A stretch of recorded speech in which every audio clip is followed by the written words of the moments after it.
Oke, saya berbicara tegas di sini ya, buat jajaran polisi Cirebon ini ya. Daripada kalian tidak bisa menangani kasus Vina ini, Vina, kasus pembunuhan, lebih baik kalian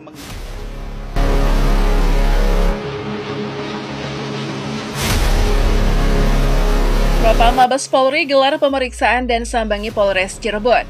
Ibtu Rudiana positif dinyatakan terlibat dalam kasus Vina Cirebon akibat sepak terjang kasus yang sedang menjerat dirinya. Ayah almarhum Rizky alias Eki, Ibtu Rudiana kini diperiksa Propam Mabes Polri terkait penyidikan kasus pembunuhan Vina 2016 silam.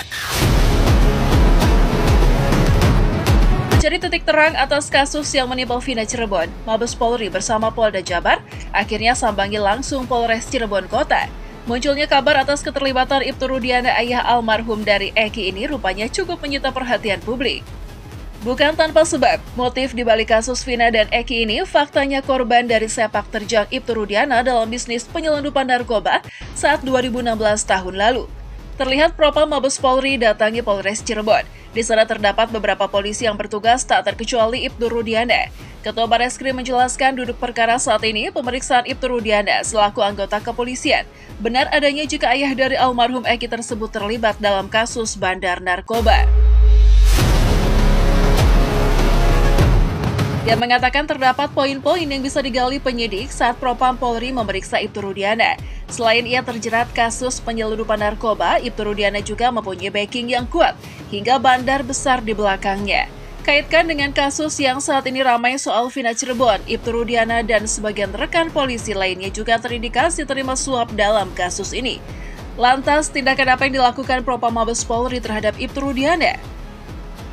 Dinyatakan terjerat dalam kasus narkoba, Rudiana juga divonis telah melanggar etika hukum. Terlebih kasus Vina ini merupakan siasat Ibtu Rudiana untuk mengelabui kasus yang sedang menjerat dirinya beberapa tahun lalu.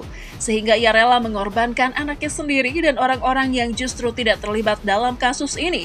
Hal tersebut diketahui saat Propam Mabes Polri sambangi langsung Polres Cirebon Kota tempat Ibtu Rudiana bekerja. Bahkan wanita yang akrab disapa Widya ini belakangan cukup menyita perhatian publik karena berani membongkar siapa dalang dibalik kasus Vina Cirebon. Selain ia aktif memberikan kritikan terhadap jajaran polisi, Widya juga sangat berani dan terbuka soal keterlibatan Ibtu Rudiana terkait kasus narkoba. Yang berani mengkritik paling pedas untuk polisi itu jadi sahabatnya Kapolri, saya sampaikan gitu. Sehingga saya ingin memberi ruang kepada masyarakat untuk kita betul-betul pengen tahu apa sih yang dipikirkan Mas. Bilang kalau Ibtu Rudiana itu memang ada terlibat kasus masalah penangkapan awak kapal yang isi sibu-sibu pada 2016 lalu. Saya udah bilang, panggil tuh Kapolres pada tahun 2016 lalu. Panggil semua pejabat-pejabat, bupati, wali bupati, wakilnya, dan sebagainya pada tahun 2016 lalu. Emang mereka nggak terlibat di dalam penjualan tersebut? Disembunyikan kemana satu kapal itu? Makanya gok menyogok dari bandar itu ya kepada polisi-polisi itu, akhirnya anak jadi korban. Paham? Sampai di situ? Hanya di Polres Cirebon, dilanjut Propam juga melakukan pemeriksaan terhadap semua anggota polisi Polda Jabar. Pasalnya kasus ini sedang ditangani penyidik Polda Jabar. Faktanya sampai sekarang belum menemukan titik terang. Hingga akhirnya kasus Vina ini pun diambil alih oleh penyidik Mabes Polri. Mantan Ketua Barreskrim Polri Susno Duwaji memberikan pernyataan mengejutkan soal kasus Vina ini. Pasalnya, setelah ia amati lebih jauh, rupanya Susno Duwaji mengetahui jika kasus ini diperankan oleh sebagian oknum polisi di dalamnya. Saya yakin bahwa naluri saya berbicara, melihat cerita ini, pelakunya bukan terpidana yang sekarang mendekam di dalam penjara, si 17 ya, bukan juga si Saka Tatal, bukan juga si Peggy. Udahlah, bebaskan mereka. Ya, kami sudah serahkan berkas ke lantai 2. Ya, kami berharap ke depan Barreskrim Mabes Polri bisa menindaklanjutinya dan sesuai dengan harapan kami untuk kasus kematian Vina dan Eki ditarik dan digelar perkara khusus di Barreskrim Mabes Polri, dan semua pihak-pihak perlu dipanggil dalam kasus ini. Hal serupa diungkap oleh Widya yang juga sedikit banyak tahu soal peran Ibtu Rudiana dalam kasus ini. Bahkan Widya menyebut jika Ibtu Rudiana saat ini dalam pengawasan bandar dan sejumlah jenderal yang terus memantau Rudiana. Selain itu, melihat pelaku sampai sekarang belum juga ditemukan. Salah satu pengacara ini lantas menyuarakan agar Barreskrim Polri turun tangan menyelidiki kasus ini. Bahkan ia dengan tegas agar semua aparat dan sejumlah saksi hingga mantan narapidana yang telah memberikan kesaksian agar dipertemukan.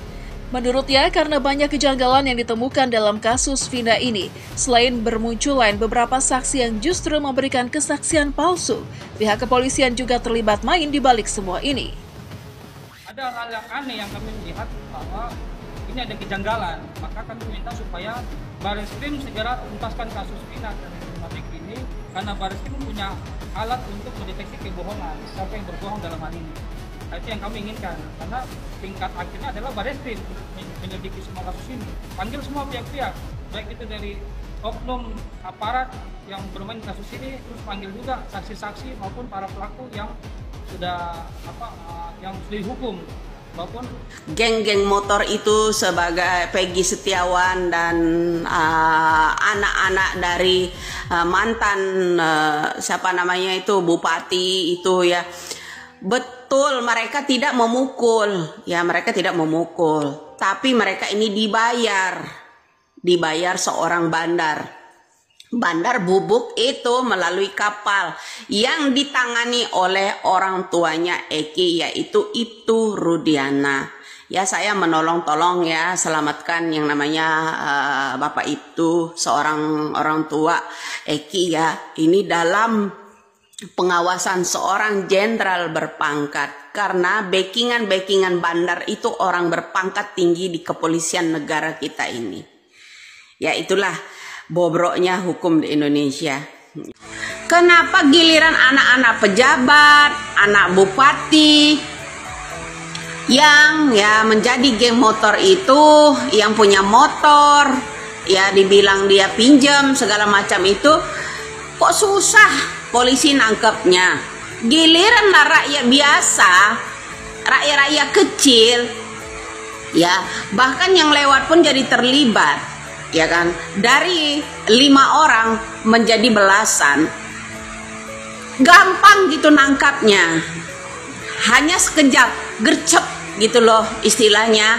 Lalu kenapa geng motor yang menyatut anak-anak pejabat, anak polisi, kemudian anak bupati yang disembunyikan, geng motornya jelas, nomor plat motornya jelas, kok semuanya ditutupi sampai berlarut-larut, sampai 8 tahun, nggak ada yang bisa nangkap.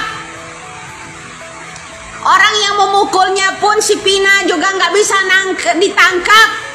Heran saya, ada apa negara kita ini bro? Giliran rakyat kecil, ya geng motornya terlibat kasus yang sama seperti Pina, gercep, hanya jarak beberapa menit.